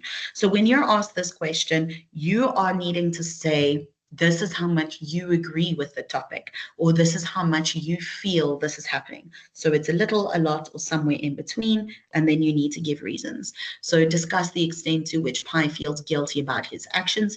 You could say, or he doesn't at all, which wouldn't be accurate. We could say extremely, because he prays for the fish every day. Okay. I have 2 left before we actually start tackling some questions. So how does, and then there will be something, how does the character, how does the word, the diction, how does the image influence your view? Learners often think that this question means that you can do whatever you want. Again, be logical, grade 12s, because we're actually testing have you got a normal reaction, a normal emotional or logical reaction to the reference that we're giving you. Okay, so what is your reaction or feeling towards the character or the story at this point? But make sure that it is a logical answer. And then I think this is the final one. Yes, the final one that we have here is discuss the significance. Okay, so why does it matter? Don't let this big word significance scare you. It just means how does it fit? Why does it matter? Is it relevant to the novel? And it will always be. So your go-to answer is going to be its significance is, and then to give a reason there. So how does it link to the rest of the story or to the character, depending on the question? What does it tell us? What extra information does it give us? Right, and hopefully, I know it probably went quite fast, but hopefully you managed to work with different color highlighters, or you'll be able to go and highlight later. And I hope that this will be a nice quick reference guide for you when you are studying to prepare for this exam. Right, let's actually go with some questions. I see I've probably got about 20 minutes left, so I'll split it up 10 minutes, 10 minutes. Okay, for Life of Pi, I've taken from November 2024. We quickly read through the extract because you should never try and tackle your questions without reading through the extract first. And chapter 37, okay, tells us that we are in the the second part, which means I actually also made a mistake right here in the beginning. Let's quickly correct that so that we don't have incorrect study notes. All right, so over here, and I will now always remember that because of this moment. So we want to change that. It's chapter 37 and chapter 36. All right, now that we've fixed that, let's go back to our question. Also, you should note that I know the novel so well that I was able to pick up that this scene comes from part 2. And that's something very important for you guys to note, that you should be able to pick up something like that immediately. Okay. The water about him was shifting wildly. He looked small and helpless. Richard Parker, can you believe what has happened to us? Tell me it's a bad dream. Tell me it's not real. Tell me I'm still in my bunk on the Tim Tam, and I'm tossing and turning, and soon I'll wake up from this nightmare. Tell me I'm still happy. Mother, my tender guardian, angel of wisdom, where are you? And you, Father, my loving worrywart, and you, Ravi, dazzling hero of my childhood. Vishnu preserve me, Allah protect me, Christ save me, I can't bear it. And you should already be picking up that he has referred to all 3 of his religions here. Then a lot of my learners struggle with what this is. They think he sees a tree. He's not seeing a tree. This is the sound of a whistle. So if you have ever doubted that, make sure that you know that now whenever you see this, this is him blowing the whistle. Right? I was not wounded in any part of my body, but I have never experienced such intense pain, such a ripping of the nerves, such an ache of the heart. And then you have an ellipsis here. This ellipsis means that some part of the novel has been left out here. So part of novel left out or excluded. That's all that the ellipsis means in that section, right? Every single thing I value in life has been destroyed, and I am allowed no explanation. I am to suffer hell without any account from heaven. In that case, what is the purpose of reason, Richard Parker? Is it no more than to shine at practicalities, the getting of food, clothing, and shelter? Why can't reason give greater answers? And then again, you've got the ellipsis, which means a section has been left out. Isn't it ironic, Richard Parker? We're in hell, yet still we're afraid of immortality. Look how close you are. Tree, tree, tree. Hurrah, hurrah. You've made it, Richard Parker. You've made it. In a few seconds, you'll be aboard and we'll be together. Wait a second. Together, we'll be together. Have I gone mad? And I try to read that with not too much expression. Otherwise, I give you too many clues. Okay. So any of you who've been in a session with me before will know that there are 3 elements that I tell you to analyze with the question. Is where are you looking for the answer? How are you meant to answer? And what are you meant to answer? And here you're going to look for your keywords. And if you've got time, or at least when you're studying, highlight those 3 elements of a question in 3 different colors. Okay, so first of all, for 9.1, place the extract in context. So where are we looking? We are looking at the extract as a whole. How are we meant to answer it? We are simply meant to place it. So we are meant to explain how it gets to that point and what exactly are we doing. We're having a look at the context. So how did we get there? Okay, I've already told you when we went through the mind map is you need to look at 3 things that led directly to this moment. Unfortunately, because of time, I'd love to give you the opportunity to try and answer, but I do think that we will run out of time. But really practicing how to answer these questions, and hopefully you've had a quick think about it now before I actually get to the answer. But what we would be looking at here is the Tim Tam has just sunk. So that's an event that has happened. Tim Tam has just sunk, and Pi found himself thrown into the lifeboat. All right. And then he has realized that his family members have not survived, and he has found Richard Parker struggling in the water. What you should notice from this point, grade 12, so from this memo answer, is that nothing from the actual extract is included in this answer because you will not get marks from the extract itself. You must talk about what happened just before it. If you include something from the extract, it helps for you to guide your answer, but you won't score marks for it. Okay, let's look at 9.2. So refer to lines 6 to 7. Where are you going to find your answer? Very specifically in lines 6 to 7. All right. And then how are you meant to answer this question? Just use the right colors here. Right, so you're going to refer to lines 6 to 7. You're going to account for. So now you should be able to quickly glance back at your mind map. What does account for mean? It means give a reason. And what specifically are we answering here? We're looking at the fact that Pi refers to 3 religious figures. Okay? And then if you remember that I said to you, most of your answers will include a paraphrasing of the line that you get given. So explain the line in your own words. And then what do these clues lead us towards? Why does Pi refer to these 3 different religious figures? And I hope that your brains are quickly working to try and figure out an answer, because ideally I'd love to give you the time to write an answer down. Hopefully I've just given you 30 seconds to try and think about it. All right. And then our answer there, all right, is it's a time of crisis. And so Pi's natural instinct is to appeal to his faith. Very, very fancy words, grade 12s. All right. All you would need there is he turns to his faith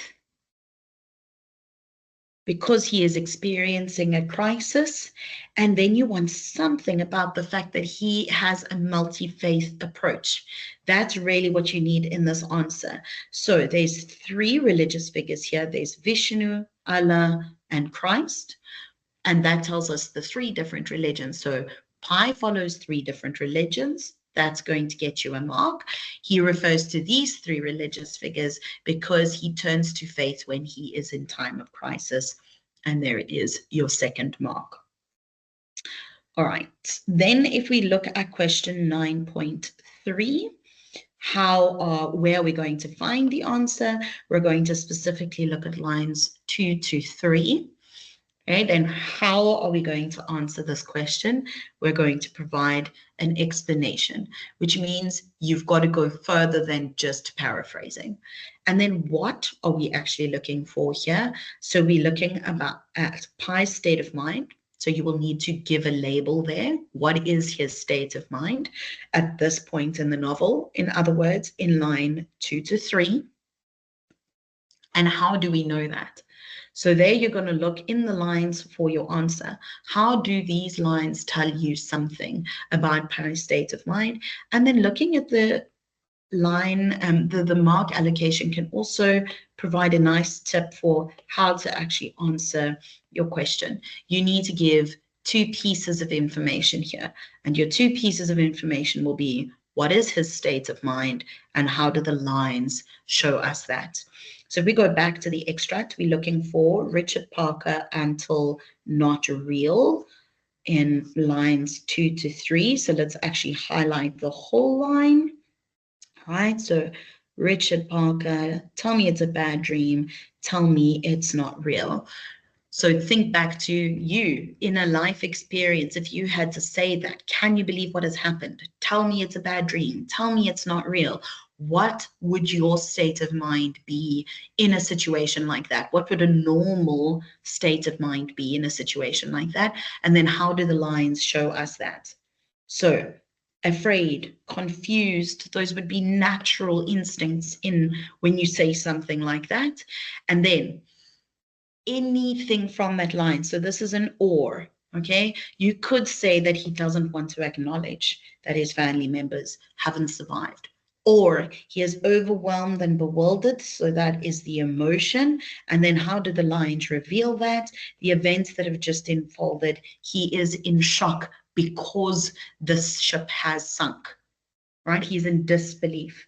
So you can see there's a paraphrasing of the line reference there. Paraphrasing, I mean, it's been put in its own words, and there's a decision based on what the state of mind is. All right, I'm trying to see. Let's have a look at irony quickly, because that is a very common question. You guys can be about 80% sure that they're going to ask a question based on irony in your exam, both in, if you had to do the contextuals for the drama, there would be a question on irony there, or if you had to do the contextuals for Life of Pi or Dorian Gray. Okay, so where are we going to look for our answer? We're going to look for it in line 1. And we're specifically looking at he looked small and helpless. And then how are we going to be answering this question? We're going to discuss the irony of describing Richard Parker in this manner. So what specifically are we looking at? We're looking at irony, description of Richard Parker. So, and let's just make sure we check the mark allocation. It's 3 marks. That means you need to have 3 elements here. And if you use the formula that I gave in the mind map, so our expectation of Richard Parker as a tiger is that he is strong and fierce because he's a tiger. But in this line, he is described as small and helpless. And then again, because, why is he small and helpless? And then you can give justification there. So here, Richard Parker is a mighty predator that would be feared under normal circumstances. So mighty predator, feared under normal circumstances.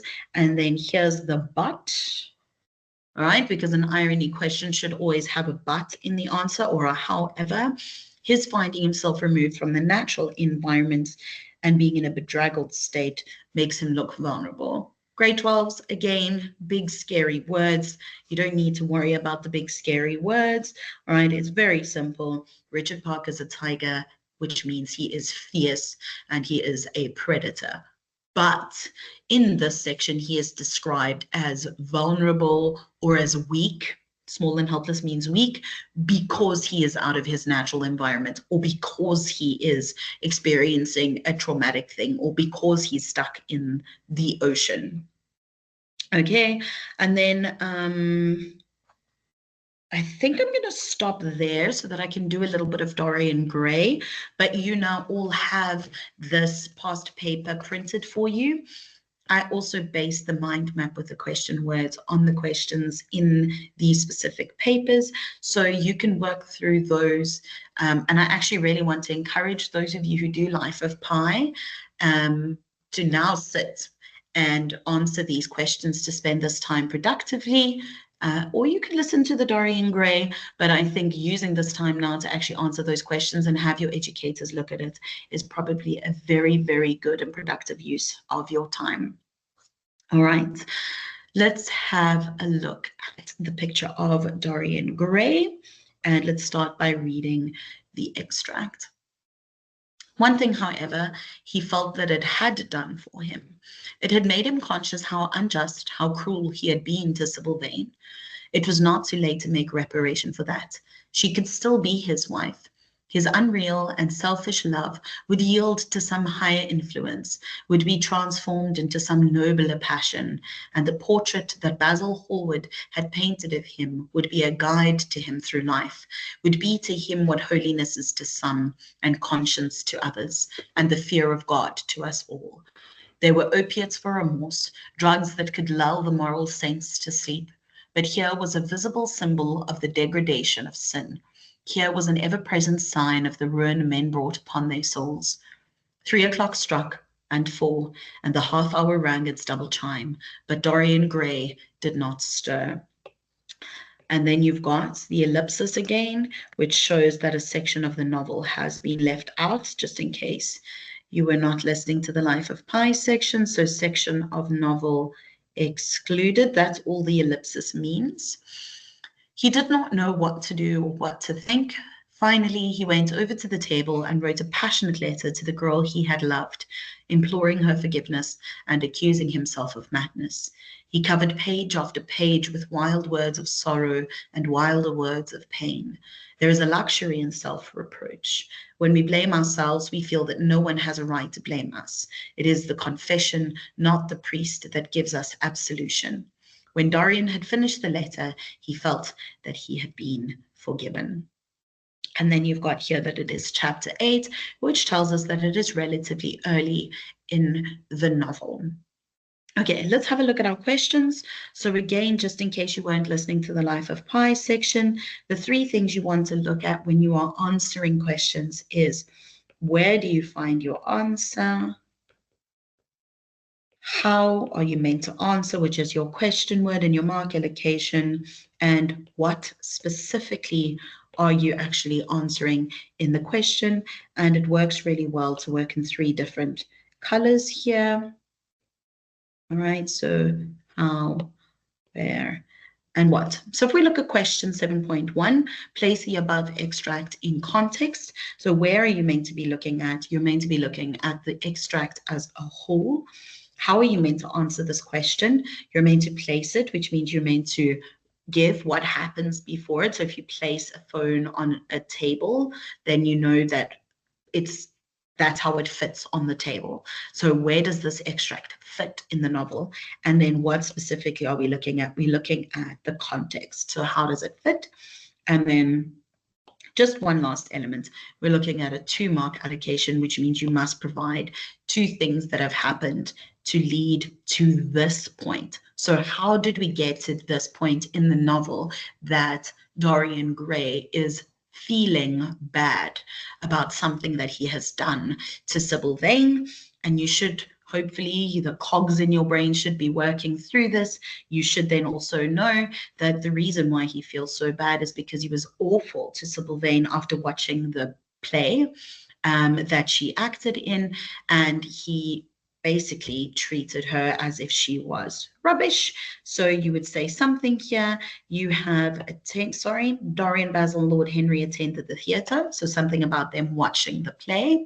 Her performance is dreadful, and so Dorian is embarrassed in front of his friends, and he breaks up with Sybil. That would be your 2nd mark. So how did you get to the point that he feels bad? Okay, then if we look at 7.2, where are we going to be looking for our answer? We're going to be looking in line 3, where it says unreal. Okay, how are we going to be answering this question? We're going to be providing an explanation of why. And then what are we actually looking at? Well, we're looking at Dorian's reference to his love for Sybil. So why does he describe his love for Sybil as unreal? And if you look at line 3, it helps to just sometimes look at the sentence. Okay? And so he says his unreal and selfish love would yield to some high influence. So what is it that makes him describe that love as unreal?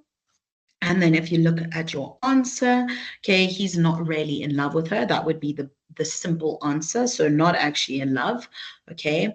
He is in love with the characters, so something fake. Or his love is not based on genuine feelings. Grade 12s, what I really want you to see here is not actually in love or not based on genuine feelings, is just a paraphrase of the word unreal. That's all it is. It's you showing that you know what unreal is. And then why does he use that description? Well, because he doesn't see her as a real person, or because he's in love with the characters. So there's an explanation there. Okay, let's tackle another one. Okay, I'm going to no, I'm not going to skip that one because it's a state of mind. So we're going to look at lines 12 to 14 from he did not to himself of madness. Always make sure that you actually go back to the line reference there. Okay, so lines 12 to 14. Okay, so he did not know what to think, finally went over to the table and wrote a passionate letter to the girl he had once loved, accusing himself of madness. So that's the whole line that you should be having a look at there. Explain, so that's how you're going to answer it. Explain what these lines reveal. So we're looking at the lines, reveal about Dorian's state of mind. And then there's another way here, guys, at this point in the novel. In other words, don't think about elsewhere in the novel, focus there specifically. And how are you going to answer that? You're going to make two different points. So exactly the same as Life of Pi is what is his state of mind, give an adjective there that describes it, and then paraphrase the lines. What in these lines gave you that answer? Okay, so he feels guilty. There's the adjective, so he feels guilty about cruelly discarding Sybil. How do we know that? All right, because the lines are telling us that he desperately wants her forgiveness, but he doesn't know how to make amends. He doesn't know how to show her that he is sorry. All right. Or you could also say that he has noticed the change in the portrait, and because of that, he is confused and anxious. So you should see there just one of these adjectives about his state of mind, and then something that provides justification. How did you actually know that? All right, I think let's try and tackle one more, and I'm going to jump to question 7.5. So we need to refer to lines 15 to 18.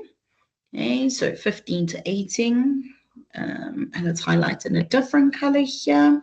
There is a luxury in self-reproach. When we blame ourselves, we feel that no one has the right to blame us. It is the confession, not the priest, that gives us absolution. When Dorian had finished the letter, he felt that he had been forgiven. So you're looking at those three lines there. How are you meant to answer this question? You're going to provide a discussion about significance. And then what specifically are you answering here?